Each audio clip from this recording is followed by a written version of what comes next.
Hi everyone, welcome. I'm down here in my wormery, and what you see here is the peels, or the rinds I guess, of some cantaloupe melon, and it's quite a bit.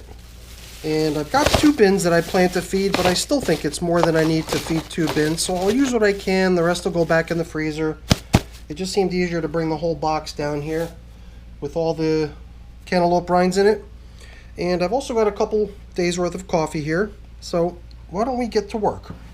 The first bin that we're going to check in on is the older of the 2 that we're visiting in on today. And this bin is now 209 days old and has been fed 16 times previously. What we've been doing in this bin, as well as the other bin, is switching the location where we feed, going back and forth. So we've kind of adopted the idea of them being ping-pong bins or back and forth type bins. And what do we got here?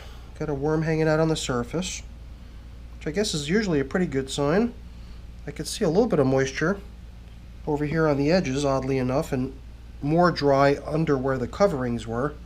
That's really weird. I guess maybe it's because it's been so darn humid, because I don't know, summertime where I live is usually a pretty humid time of year. In the winter things dry off, and not only that, the furnace running all day long in the winter time makes things very dry in the house too. So it's almost like an inversion of what I'm used to seeing, where it's usually damper underneath the covers and drier on the outside. So just an interesting little oddity. Yeah, one thing I've been doing lately, and I think we'll do it now before I forget, we just scrape off the top material, the stuff that's out on the surface and has been just sitting there dry for some time now, so it's not going to exhibit a whole lot of worm activity.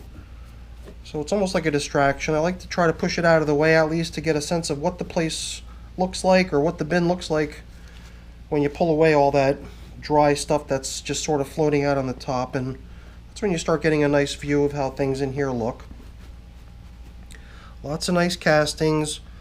Even though things seemed a little bit dry, you know, with this material that we just scraped aside, what's right below it seems to have just the right moisture content to it.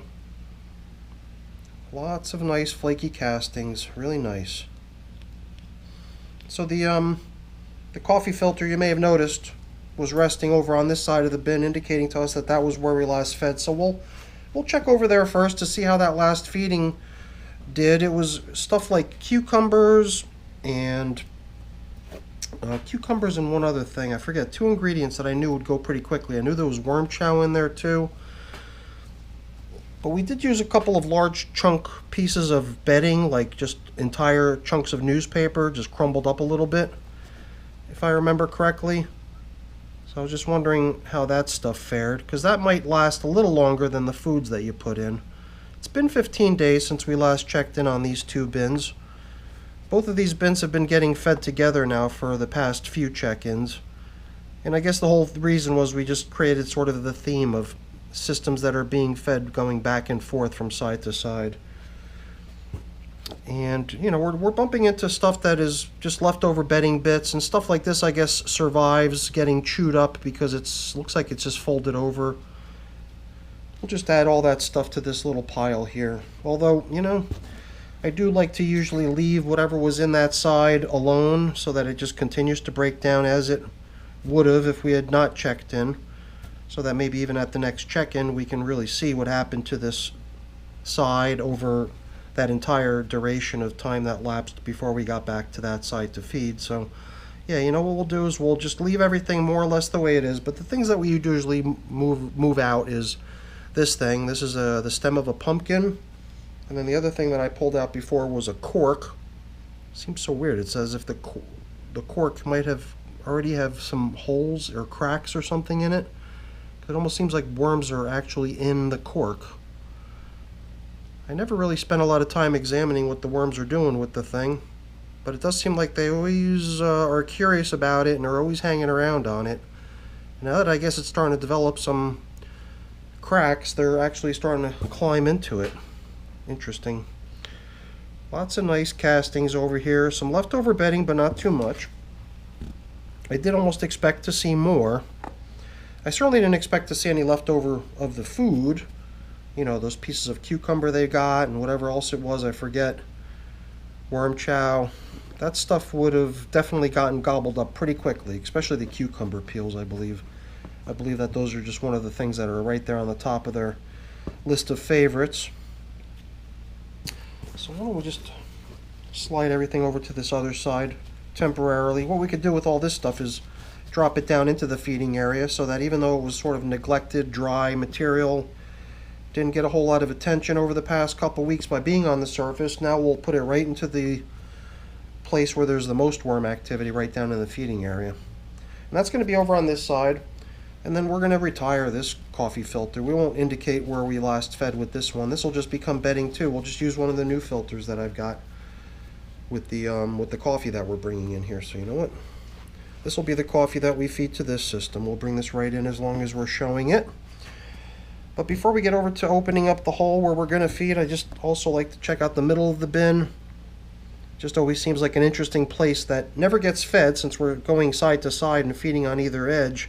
But the worms do always need to cruise through the middle of the bin to get from one side to the other.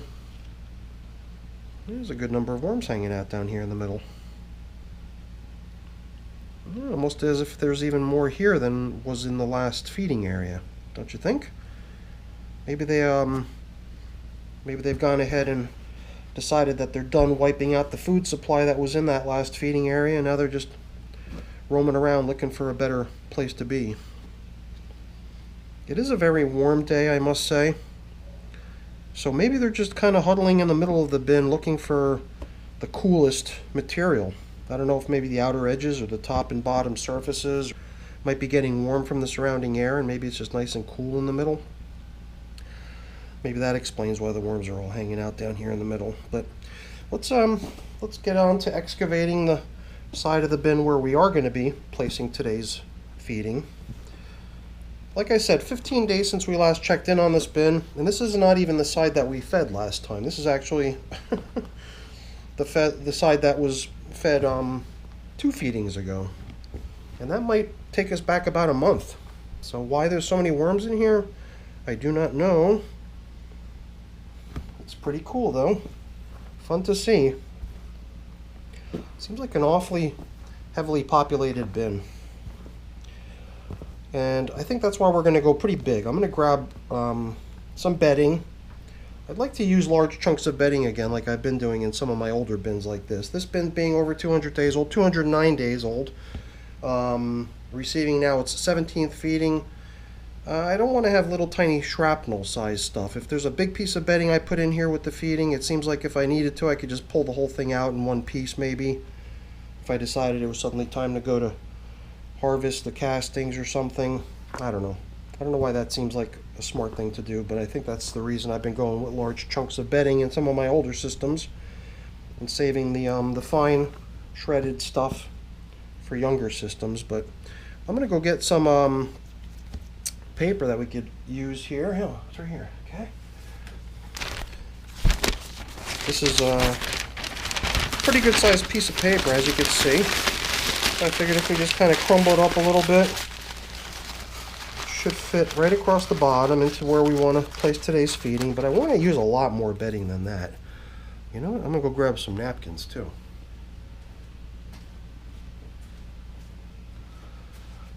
Alright, here we go. And here's even some other pieces of paper. This is a nice piece of paper, but you know what? Let's hold on to this. We'll put it into an upper layer. We'll start laying in some of the food, such as the coffee that we're going to give them. This coffee's been sitting around for a couple days, so it's probably got very little, if any, moisture content remaining in it. Let's just sort of spread it around on the bedding. I've also got my worm chow here. Pulverized stuff that I found in the pantry, whether it was seeds or grains or whatever. I put it into my grinder and I ended up with this nice powdery fine material the worms seem to enjoy. And since I've got so much cantaloupe, I feel like I should be pretty generous, so let's be generous. Alright, some of these pieces actually have a good bit of meat left on them. Meat, fruit. Alright, good bit of cantaloupe remaining on some of these chunks, so I think these wormies are going to have a field day over here. Not only because of the yummy food, but also because of the moisture that this yummy food's bringing with it. So it should be a nice, nice cozy spot for the worms to come hang out in. Now I'm looking at how much we just used up, and I'm feeling like we might actually be able to use everything that I bought down here. If I were to just maybe grab one or two more small pieces, then I think we're left with just about an equal amount to put into the other system, and we've done away with it all. That's perfect. I was kind of hoping that we'd be able to, but I wasn't going to force it if it didn't seem like it was just going to happen on its own. But I'm glad that we're able to place all that in there. And let's see, there was the leftovers, right? The interesting little leftovers, such as the pumpkin stem, which we've just been placing into the most current feeding area each time to keep the activity, the worm activity on that object pretty high, as well as the cork, always kind of going into the most recent feeding area. And I kind of feel for these poor little wormies that came along for the ride on some of these larger objects, because I'm placing these large objects right onto the frozen cantaloupe rind. So I'm bringing over these handfuls of dry material we scraped up off the top and putting it right onto the melon. That's going to give that stuff almost like a guarantee of being eaten almost immediately. So all that stuff that was sort of neglected on the top surface will be neglected no more. And I think we've got, yeah, this should be just right. Another big piece of bedding to place right on top of the food. So the coffee went in, the melon went in, we even gave them some worm chow. Very nice. The only thing we didn't really give them is grit. And when I look around my older systems, especially a system like this that's been fed 16 times, getting its 17th feeding now, every little one of these little tiny white specks I'm seeing, I usually assume that the majority of them are probably leftover bits of eggshell. Pulverized eggshell is what I use as the grit in my worm systems. So when I see a good bit of that stuff floating around, I feel like the system probably already has enough grit in it that I don't have to supplement the supply. Although, you know, that stuff starts to pile up eventually too, so sometimes I just put it in whether it's needed or not. Give the worms a nice fresh supply of this stuff. And what we've got here is our coffee filter, our traditional way of indicating to ourselves where we last fed, so we'll place it right over the last feeding area. And even though the next system that we're going to bring out here has no coverings, it's just sitting out to the air, I'm kind of liking what the moisture is doing in this system. I wouldn't want it to dry much more. I think it's just about right. So for whatever reason, I'm kind of into whatever this piece of cardboard covering is doing as our top covering.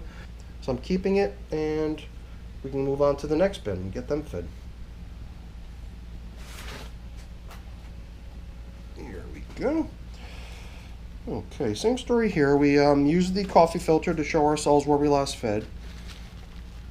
And I've got a new coffee filter, so this one too can also get reused as a piece of bedding in the feeding area. So let's once again check out how things look if we move some of this dry junk aside. Now this system's a little bit younger. We fed the older system first. This bin started about a month later. This looks to be the stem of a banana. Some of the fibers that make it up are kind of all over the place. And yeah, so let's see, what's the age here? I got my little cheat sheet off on the side. This is a 176-day-old bin. It's receiving its 14th feeding today. It's got a higher population than what we anticipated to be in the other bin. We've got a novelty going on in here too. What we've been doing in here is we've been testing the breakdown of a couple types of test bedding materials. So besides some of this newspaper type stuff that we threw in here to supplement the bedding, there's also stuff on this side that's made out of cotton. There's pieces of socks and there's some pieces of towel. So not only do we get to check in to see how they've done with the last feeding that they got, we're also going to get a chance to see how these pieces of cotton are coming along. This is what I like to see. This is what I've been waiting for so long, just to see a piece of fabric just falling apart in my hand because there's so much of it gone already from the worms eating it. So that's really neat. That's one of the pieces of sock, the part that goes up your calf with this the springy elastic material in it, the rubberized whatever it is. So I'm kind of expecting that piece of fabric to have some leftover strands of whatever it is that makes it elastic. So I have a suspicion that the elastic material is probably not an organic material. And then here's another piece that's just holding up a lot better, it seems. It's one of the pieces that goes around your foot. So this is the part that does not have the elastic material woven into it. This is the stuff that I imagined just getting completely gobbled up and eaten by the worms entirely, with no leftover strands mixed into it, but we'll see. I don't know. Here again, just some leftover newspaper bits and pieces, since I didn't want to go with only the test bedding material that's been in here for hundreds and, not hundreds of days, but, well over 150 days, I think, for both the cotton material on this side of the bin as well as the twine that we put into the opposite side of the bin. So when we get around to the other edge of the bin where we're putting today's feeding in, that's the side where we had put twine in once, but I don't think we've seen really any signs of the twine. Maybe little fragments, little hints of what might be leftover twine, but it's pretty hard to tell for sure that that's what it is. So I've been writing off the twine as completely composted by this time, and maybe at some point soon we're going to be able to write off these cotton fabric pieces as being done too. But as you can see, they're still holding up. There's still some to it in each case. And you can also see that the worms seem to enjoy hanging out on this stuff and hanging out in this stuff. So hopefully they'll continue working the material down.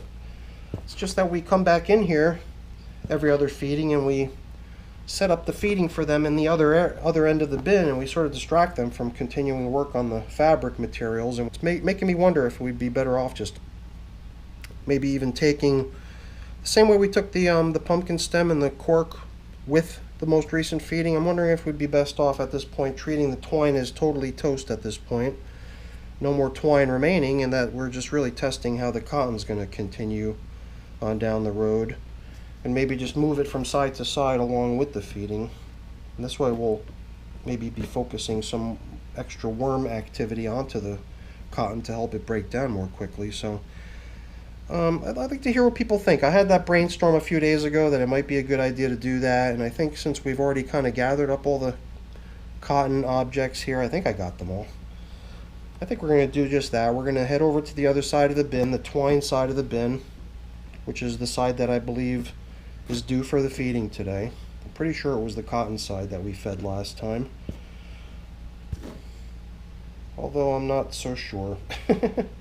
It's the one thing that I should probably take note of, although at this point it probably doesn't matter a whole lot. I just like to trust the feeding zone indicator that tells me where we last fed, and hopefully I didn't position it in the wrong place at the end of the last feeding. I would have been told by the viewers if I had, so I'm pretty sure it was in the right spot. So let's just take this pile of material that we're going to incorporate into the new feeding area, all this recycled bedding and cotton stuff. I mean, the cotton itself is also what you would consider part of their bedding. It's just a very slow breakdown bedding. So I'm just going to go ahead and include that as part of the feeding on the other side when we feed there today on the other side. But as we did before, we're going to make our way over there gradually, give ourselves a chance to see how the center of the bin's doing. The center of the bin's really busy. Look at all these worms. Once again, I'm starting to wonder if it could be that maybe the heat is starting to permeate into the bin and they're sensing that the warmth is a little bit uncomfortable, and that maybe just diving into the center of the bin where the material's a little bit cooler maybe.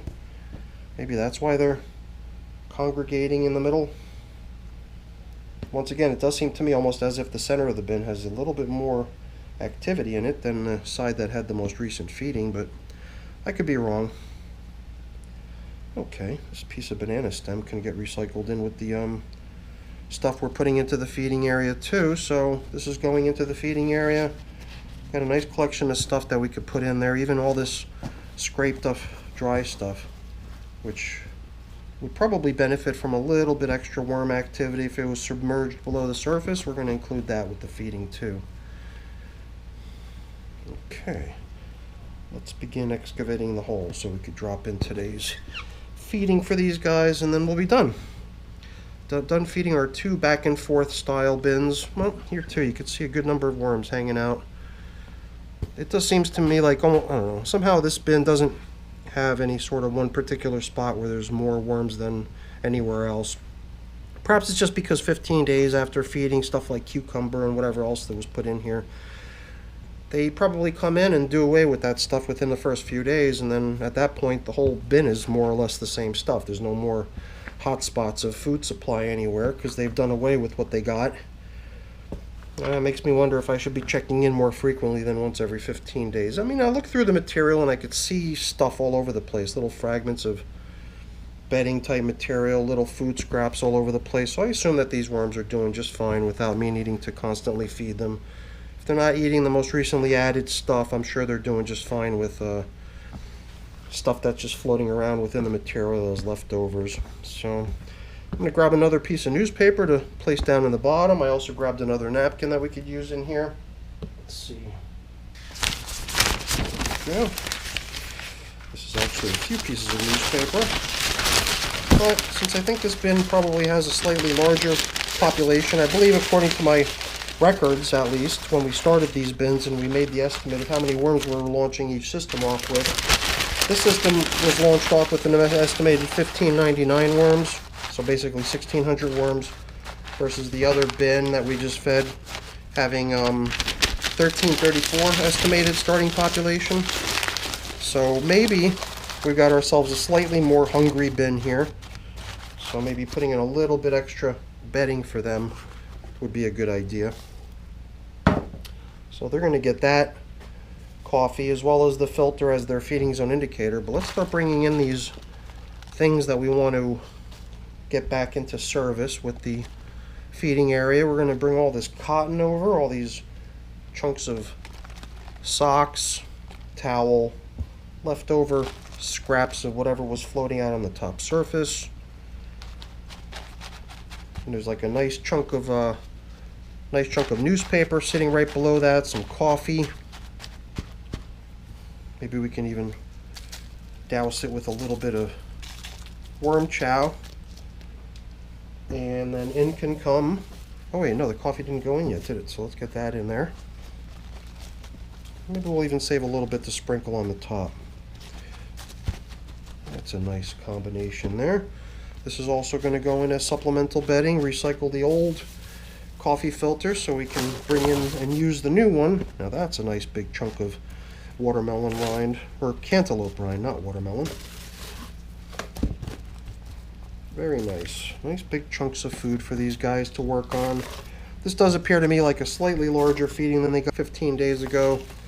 All they got last time was just a few handfuls of cucumber peels, and it didn't seem like a whole lot. So I think this seems to me like a somewhat more generous feeding. Hopefully they enjoy it. And we've still got a little bit more coffee we can drop in. And maybe even some of this stuff that we scraped together earlier. I think there's still a little bit of it collected over here. Yep. Did we get it all? Yeah. I think we did. All right.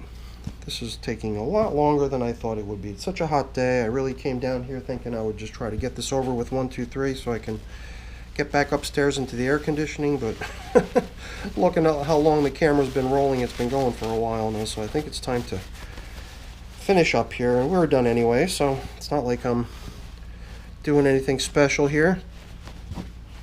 All kinds of nice big chunks of bedding for them to enjoy, and we'll just cover right up. Look at all those wormies, really beautiful castings. You can see that the stuff stays nice and damp, even though there's a little bit of dry on the top surface that we scrape up in the beginning. The bin does not dry out, you know. A system that's got this much castings floating around in it seems to do a good job just, you know, on its own, holding on to its moisture and not losing it to evaporation. And I guess the humidity helps too. So for now we're just going to stick with keeping the top off. So I think we're done here. I've just got a few things I got to put away and clean up, but I'm not going to keep you around for that. Before I go there really quickly, let me just say thank you. Thank you so much for watching. Hopefully you enjoyed the video. If you did, as always, please don't forget to leave me a quick thumbs up before you go. And if you haven't done so already, please also consider subscribing to the channel. All right, everyone, have a great day. Thanks for watching. Bye now.